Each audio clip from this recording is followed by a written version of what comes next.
Hello student, welcome to my YouTube channel physics easy. Physics easy में आप लोगों का बहुत बहुत स्वागत है स्टूडेंट। आज के इस वीडियो में हम लोग बात करेंगे प्रॉपर्टीज ऑफ चार्ज के बारे में। ठीक है बच्चों, तो प्रॉपर्टीज ऑफ चार्ज में सबसे पहली प्रॉपर्टी क्या है? Quantization of charge. ठीक है बच्चों, पहली प्रॉपर्टी है क्वांटाइजेशन ऑफ चार्ज, दूसरी प्रॉपर्टी है additivity of charge and third property is charges are conserved. ठीक है बच्चों, तो वन बाय वन इसको हम लोग डिस्कस करते हैं। सबसे पहली प्रॉपर्टी क्या है? Charges are quantized in nature. तो इसका मतलब क्या है? Charges are quantized in nature का मतलब क्या है कि only integral number of electron can be transfer, only integral multiple of electron can be transfer from one body to another body. इसको समझते हैं, पहले इसकी डेफिनेशन लिख लेते क्या है इसके बारे में।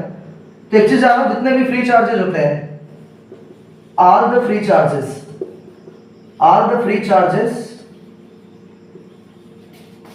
आर इंटीग्रल मल्टीपल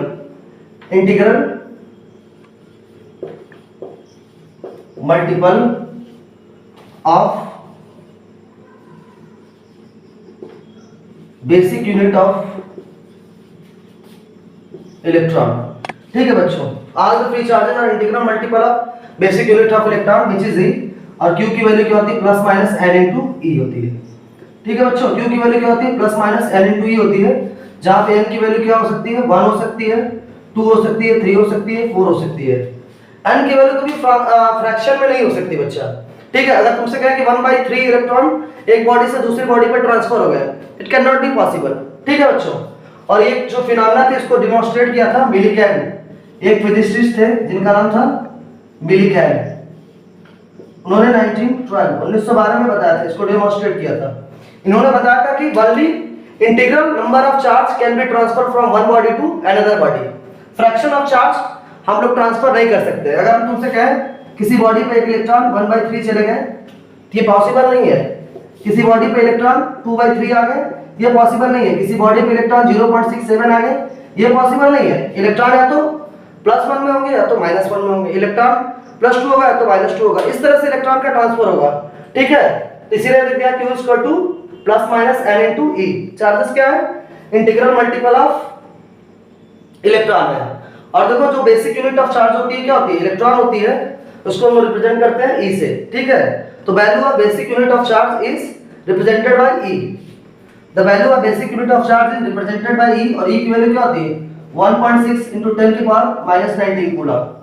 इसको भी आप लोग नोट कर लीजिए।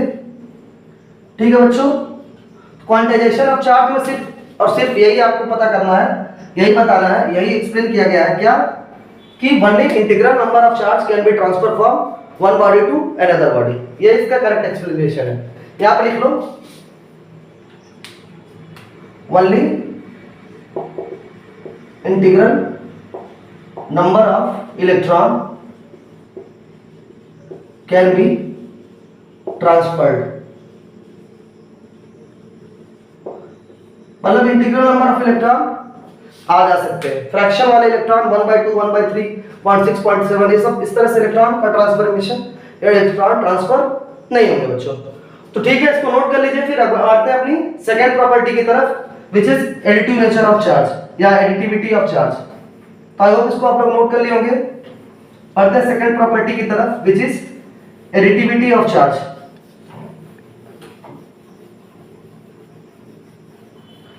Write down the second property, additivity of charge.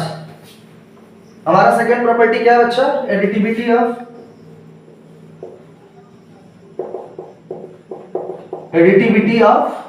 Charge. Additivity of charge का मतलब क्या है बच्चों? कि किसी भी आइसोलेटेड सिस्टम में हम पूछे नेट चार्ज क्या है, आप टोटल चार्ज जितने भी दिए हुए सिस्टम के सबको ऐड कर लोगे तो हमको टोटल चार्ज पता चल जाएगा उस सिस्टम का कितना चार्ज है। ठीक है, charges are additive in nature. Additivity of charge का मतलब क्या है? Charges are additive in nature. Charges क्या है? एडिटिव है नेचर में। मतलब चार्जेस को हम लोग क्या करते हैं, किसी भी सिस्टम में कितने चार्ज उसको हम लोग क्या कर सकते हैं? ऐड करके फाइंड आउट कर सकते हैं। और it can be add by simple algebra के मेथड से, अलजेब्रिकली।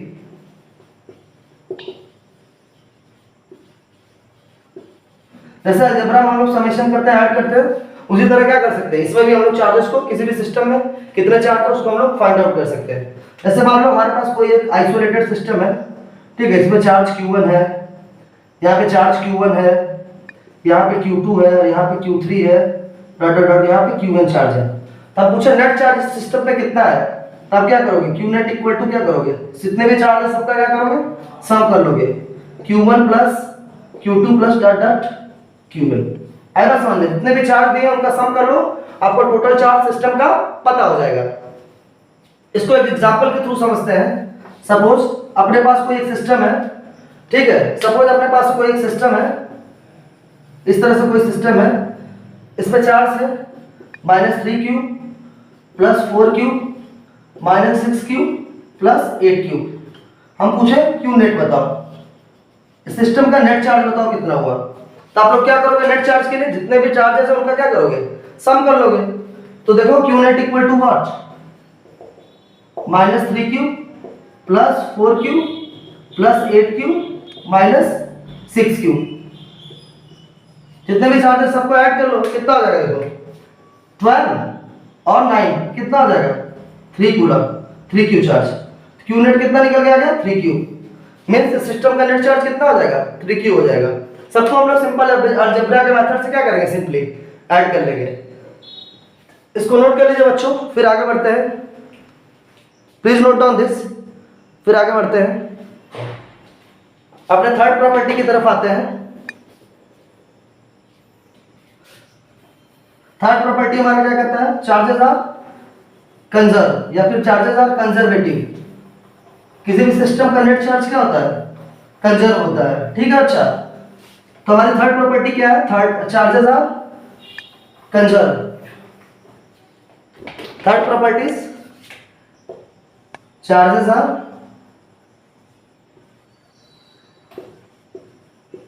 कंजर्व।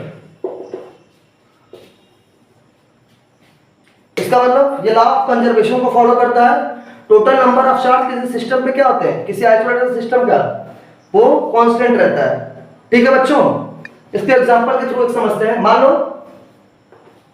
हमारे पास एक कंडक्टर है, ठीक है, और यहाँ पे क्या है, दूसरा कंडक्टर है, ठीक है। यहाँ पे नंबर ऑफ इलेक्ट्रॉन मान लेते हैं कितना है, 15 है, और नंबर ऑफ प्रोटॉन कितना है, 15। यहाँ पे नंबर ऑफ इलेक्ट्रॉन 15, यहाँ पे नंबर ऑफ प्रोटॉन कितना है, 15। नंबर ऑफ प्रोटॉन कितने हैं, 15 मान लेते हैं। दोनों सेम कंडक्टर है, दोनों तरफ करते हैं। हो सकता है किसी में इलेक्ट्रॉन लूजली बाउंडेड हो सकता है इलेक्ट्रॉन टूट के इसमें से इसमें चले गए हो, इस वाले कंडक्टर में।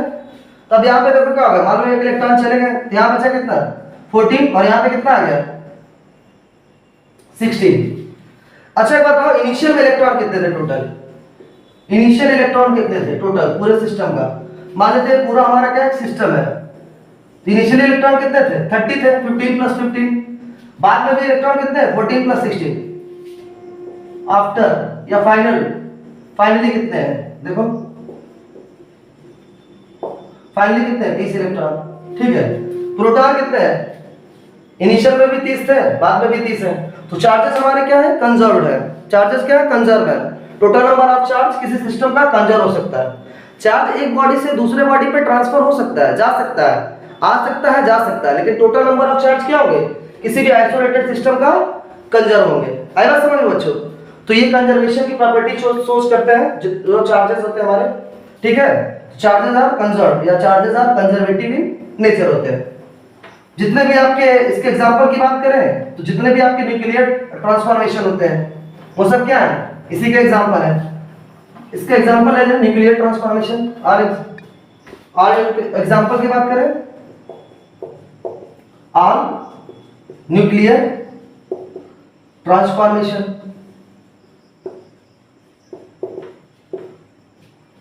ठीक है। अब इसमें न्यूक्लियर एक्सप्लोजन बोल सकते हैं, ठीक है। अब देखो इसमें क्या होता है बच्चा, जैसे यूरेनियम मान लो, यूरेनियम लिया 23892, ठीक है, ये रेडियोएक्टिव एलिमेंट है। इस पे न्यूट्रॉन की बमबारी की तो किसमें टूट गया, थोरियम में टूट गया है। थोरियम यहाँ पे मास नंबर 234 और एटॉमिक नंबर कितना होगा 90, प्लस क्या निकला, हीलियम निकला 2He4, इसीलिए हमको क्या बोलते हैं, रेडियो एक्टिव डीके बोलते हैं। क्या बोलते हैं, यहाँ पे रेडियो एक्टिव डीके हुआ ये 2He4। और देखो अच्छा चीज है यहाँ पे, देखो मास नंबर कितना था यहाँ पे 238, यहाँ पे टोटल कैलकुलेट करो 234 प्लस 4 कितना आ गया 238 आया। यहाँ पे एटॉमिक नंबर कितना 92, नंबर ऑफ प्रोटॉन कितना 92, यहाँ पे नंबर ऑफ प्रोटॉन देखो 90 प्लस 2 ऐड करो कितने जाएंगे 92। Mass number 238, mass number 238, mass number means क्या होता है, सम ऑफ प्रोटॉन प्लस न्यूट्रॉन। यहाँ पे देखो सम ऑफ प्रोटॉन प्लस न्यूट्रॉन, ये सिस्टम के सेम ही है। नंबर ऑफ प्रोटॉन सेम है, कितने 92 92। तो जितने भी न्यूक्लियर ट्रांसफॉर्मेशन के एग्जांपल होते हैं सब किसके एग्जांपल होते हैं, charges are conservative in nature, इसके एग्जांपल कह सकते हो। ठीक है बच्चों, इसको नोट कर लीजिए, फिर आगे बढ़ते हैं अपने वेरी इंपॉर्टेंट टॉपिक की तरफ। That is what is the difference between charge and mass. Charge और मास के बीच में क्या डिफरेंस होता है, कई बार पूछा जाता है, इसको हम लोग देख लेते हैं। पहले इसको आप लोग नोट कर लीजिए, प्लीज नोट डाउन दिस, फिर आगे बढ़ते हैं। Please note down this, I hope आप लोग नोट कर चुके होंगे। आगे बढ़ते हैं, difference between mass and charge. Mass और चार्ज के बीच में क्या डिफरेंस है, ठीक है बच्चों, उसको देख लेते हैं हम लोग। Write down the heading, difference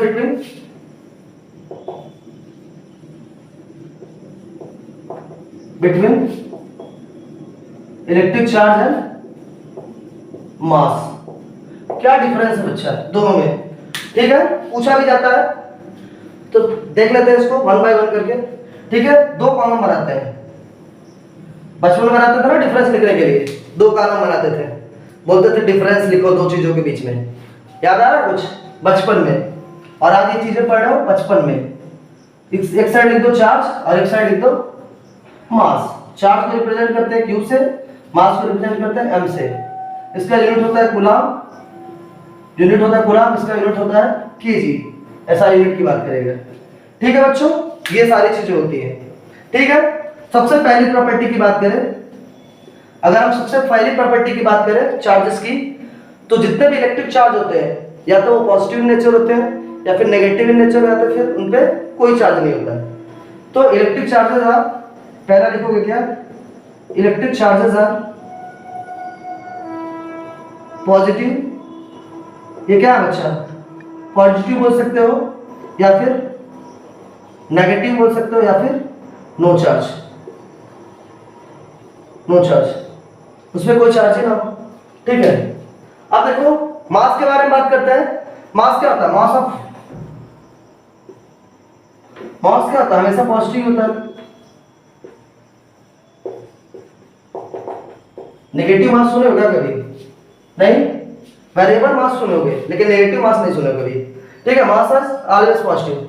ठीक है बच्चों, अब बात करते हैं दूसरा इसमें। अब देखो मास क्या वेलोसिटी के साथ वेरी करता है, तो यहां पे एक लाइन लिख लो, मास डिपेंड्स ऑन वेलोसिटी। मास किस पे डिपेंड करता है बच्चा, वेलोसिटी पे डिपेंड करता है। बोलते हैं जैसे कि जैसे जैसे वेलोसिटी इंक्रीज कर जाता है, मास क्या होता है, इंक्रीज करता है। ठीक है बच्चों, इसके लिए फॉर्मूला है थ्योरी ऑफ रिलेटिविटी से, इसका formula m equal to m0 upon under root 1 minus v square upon c square, ये होता है बच्चा। m0 को बोलते हैं क्या, rest mass of the body.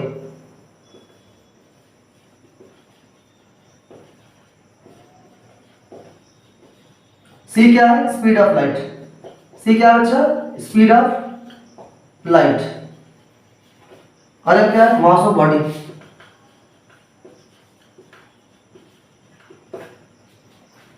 देखो आइंस्टीन ने बताया था कि जैसे जैसे स्पीड बढ़ेगी उसी से क्या होगा, मास बढ़ता जाएगा। अब मान लो जैसे हम फोटॉन का एग्जांपल दे, फोटॉन जब रेस्ट पर रहता है उसका मास क्या होता है, जीरो होता है। लेकिन जैसे जैसे फोटॉन के पास वेलोसिटी आती जाती है, क्या होता है, सपोज एक टाइम के बाद फोटॉन के पास कौन सी वेलोसिटी आ गई, स्पीड ऑफ लाइट की वेलोसिटी आ गई, तो क्या होगा, फोटॉन का मास इंक्रीज कर जाएगा। आइंस्टीन सर ने बताया था थ्योरी ऑफ रिलेटिविटी में कि मास डिपेंड्स ऑन वेलोसिटी। जैसे जैसे क्या होता है, वेलोसिटी बढ़ती जाएगी ऑब्जेक्ट का मास क्या होगा, इंक्रीज करता जाएगा। ठीक है बच्चों, ये बात समझ में आई। अब देखो इसकी बात करते हैं, नंबर ऑफ चार्ज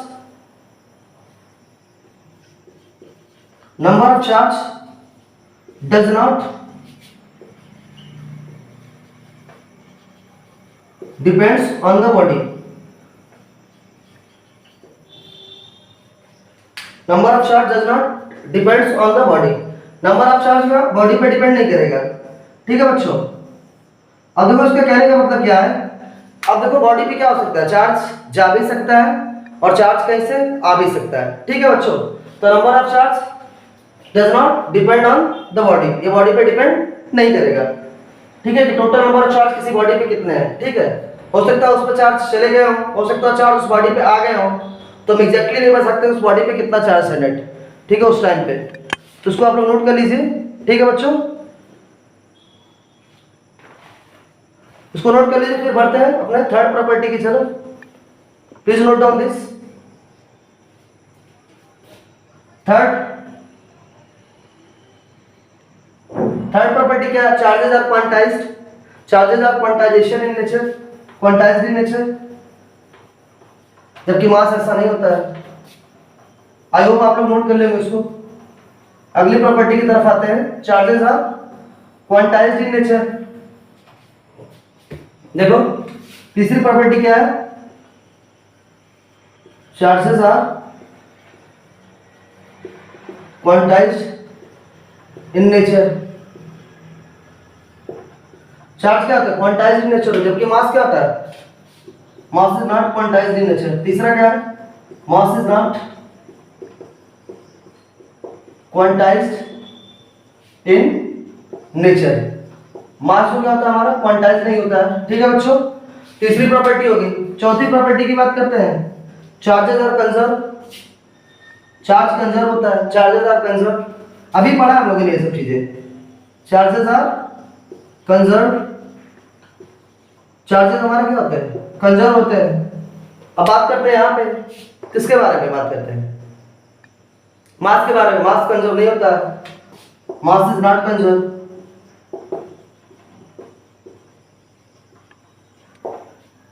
मास क्या होता है, कंजर्व नहीं होता। ये क्या होता है, एनर्जी में कन्वर्ट होता है। Mass can be converted into energy, can be converted into energy.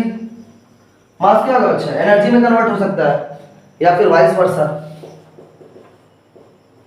Vice versa. ठीक है, मास आ सकता है एनर्जी में कन्वर्ट हो जाए या फिर एनर्जी मास में कन्वर्ट हो जाए। ठीक है बच्चों, तो मास एनर्जी इक्विवेलेंस आप लोगों ने पढ़ा है, E = mc²। तो मास इज नॉट कंजर्व्ड। आई बात समझ में, ये हमारा फोर्थ हो गया। ठीक है, इसको नोट कर लीजिए, फिर आगे बढ़ते हैं। इसको नोट कर लीजिए बच्चा।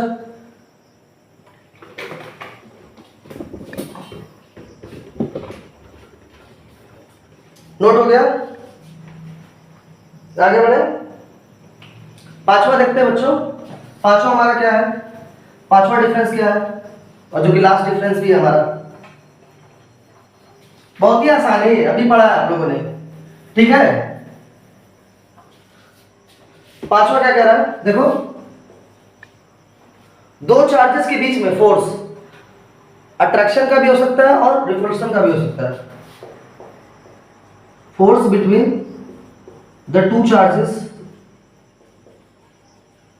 दो चार्जेस के बीच में फोर्स कैसा हो सकता है, अट्रैक्शन का भी फोर्स हो सकता है और रिपल्सन का भी फोर्स हो सकता है। आई बात समझ में। सिमिलर चार्ज है तो क्या करेंगे, रिपल करेंगे। अपोजिट चार्ज है तो क्या करेंगे, अट्रैक्ट करेंगे। यहां पे आते हैं, यहां पे देखो मास के बारे में बात करें। पांचवा, मास क्या होता है, अगर दो मास है तो उनके बीच में हमेशा फोर्स कैसा होगा, अट्रैक्शन का फोर्स होगा। Between two masses, between two masses there is force of attraction।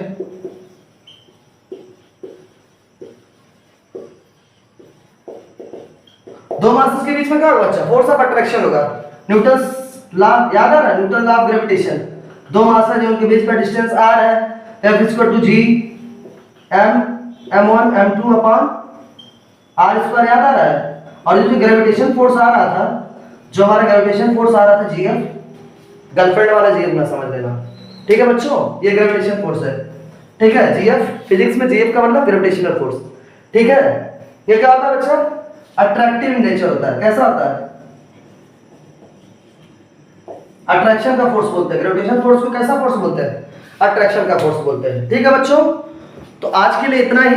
आज हम लोगों ने पढ़ा प्रॉपर्टीज ऑफ चार्ज के बारे में और difference between charge and mass पढ़ा, ठीक है बच्चों। नेक्स्ट वीडियो हम लोग पढ़ेंगे कूलॉम्स लॉ के बारे में, तो आप लोग वेट करिए, जल्दी वो भी वीडियो अपलोड हो जाएगा कूलॉम्स लॉ का, ठीक है बच्चों। Thanks for watching.